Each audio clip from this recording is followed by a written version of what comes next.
What's good, everybody? Today we're gonna be doing something a little different, a little new on the channel. And what it stems from is when it comes to credit and money, everybody's always looking for that shiny new silver bullet popcorn way to see massive changes in their finances. While that's all fine and dandy, the newest tricks that you hear about are usually completely false, they don't work, or they're based on old truths and just given a new name. With that being said, I wanted to pump the brakes on the new stuff so you can get out the car and walk with me in the ways of the old. So what am I talking about? I'm talking about the Bible, people. The Bible. You see, it's not just good for Sunday motivation. It talks about money, credit, co-signing. Yes, it talks about that too. Statute of limitations. All this in a book that's probably in everybody's house, or at least in your grandma's house. But when it comes time to improve your credit or to improve your money, nobody thinks to go looking in that book. That's why I'm going to be using this video to start a 10 video series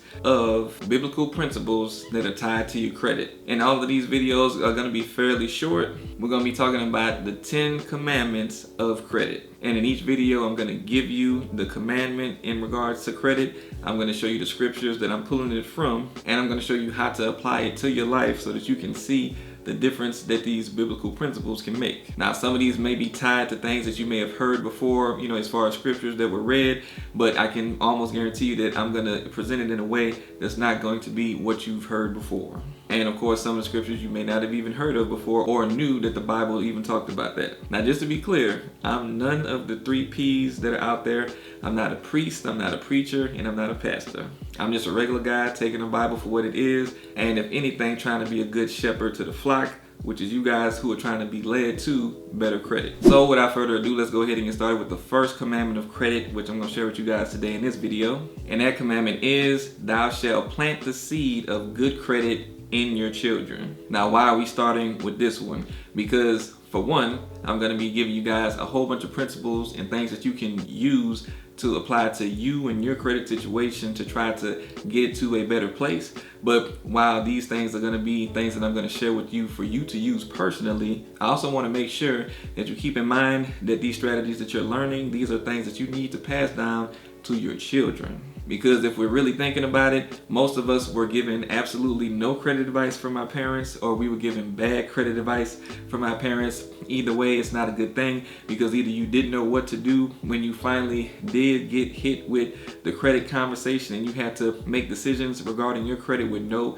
information to go off of, or you were giving something wrong that you were told to do or not to do in regards to credit. Like, for instance, if your parents did bad with credit, so they told you not to go get credit cards and stuff like that, which is actually hurting your children to tell them to not learn about credit and to practice building it so that they can be better prepared when they are grown. So in either of those situations, that's not what the child needs, but children definitely need those seeds planted in them to make sure that they can be successful with their credit going into the future. And if you agree with that, let me know down in the comments. But I pulled this from 2 scriptures, and I'm going to tell you what I got from the scriptures and how you can apply this to actually make it practical and use this with your children. And the first verse, and I'm sure a lot of you guys have heard of this one, is going to be Proverbs 22:6. It says, train up a child in the way that he should go, and when he is old, he will not depart from it. And just to quickly go to that second verse, a good man leaveth an inheritance to his children's children, and the wealth of a sinner is laid up for the just. So how do those scriptures connect to the commandment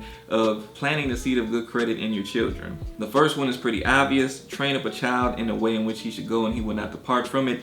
If you teach a child the right thing that they should be doing in regards to credit, then you're of course going to be teaching them principles that they can stick with, and they will know what to do when they actually do get into the situation where they have to use credit or they are presented the option to obtain credit. I know me myself personally, by the time I first got the opportunity to get some credit in college, I didn't really know anything about it, and I, of course, was intrigued by the idea of free money. I ended up signing up for a credit card just to get a free slice of pizza, because they was giving away free pizza if you sign up for the credit card. And things like this might happen to your children when they get to school too, which is why you have to have them prepared. And I was not prepared. I was prepared to eat the pizza, but I was not prepared to use the credit card. I ended up using it in not such a great way. And then of course that led to me having some issues with my credit early on from the beginning because I didn't know what I was doing. And I made those mistakes that a lot of us make, especially when we first get to college. And this is why you need to start with your children early. I can tell you that with my oldest, he's 8 now, but at about 6 or 7, I started teaching him different things in regards to making money and just little things about how the credit system works. Of course, it was very simple, and I actually did a video on what I taught him in regards to earning money in the household to use for screen time to play on the game or to watch TV. And it was very good at keeping him busy, which the Bible also instructs us to do, and making sure that he's not just watching TV all day, and that he's actually learning the system of earning. And I'm actually going to put a card up top where you can actually go to that video if you want to when you're done with this video. Now, if you aren't aware, children might hear what you say, but they also pay attention more so to what you do.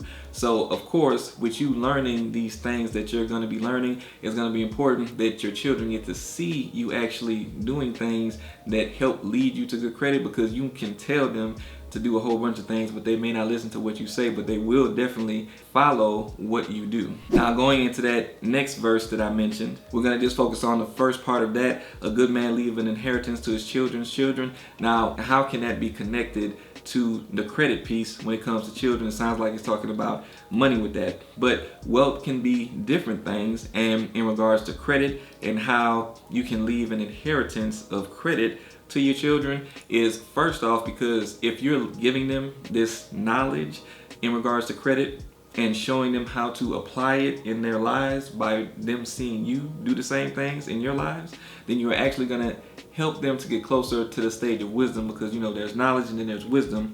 Wisdom is having the understanding and being able to use the knowledge that you have. So if they have the wisdom of using credit because they got it from you, that's something that they can also pass down to their children, because they'll see how you taught them, and then they'll teach your grandchildren, and then you pass the wealth of wisdom on generation to generation.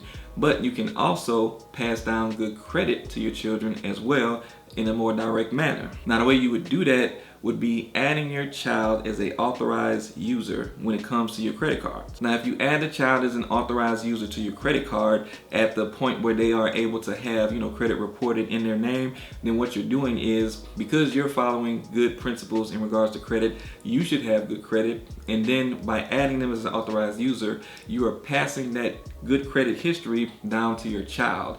When your child is of age and able to start building credit, usually when you're starting from zero, from scratch, you don't have any credit score at all. So when your children go to college and they're trying to do things like get an apartment, which they will have their credit ran for that, or if they're trying to get a car finally, to travel around campus and around the city that they're in school at, they will already have credit established of more than just a few months of history if they just got started, or zero if they have nothing. They will have however many years that you've had your credit, be it 5 years, 8 years, even 3 years.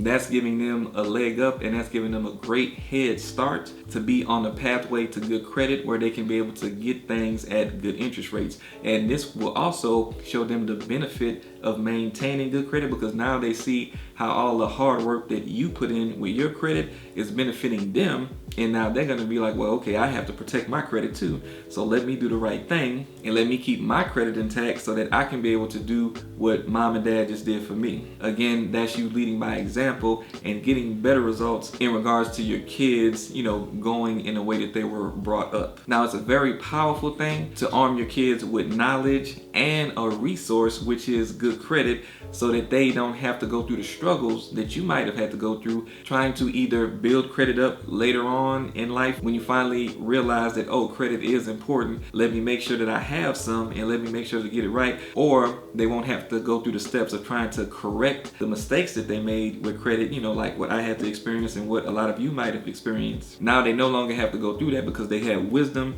and they have the resource of good credit. So hopefully all of this was easy to follow and keep up with, and you guys saw some value in this. If you did, make sure you hit the thumbs up to like this video and subscribe to the channel to make sure you get more information like this. Again, I'm Will Frazier, your credit and business expert. Make sure you keep your eye out for video 2 of the 10 Commandments of Credit. Thank you for sticking around to the end of the video, and I'll see you guys next time.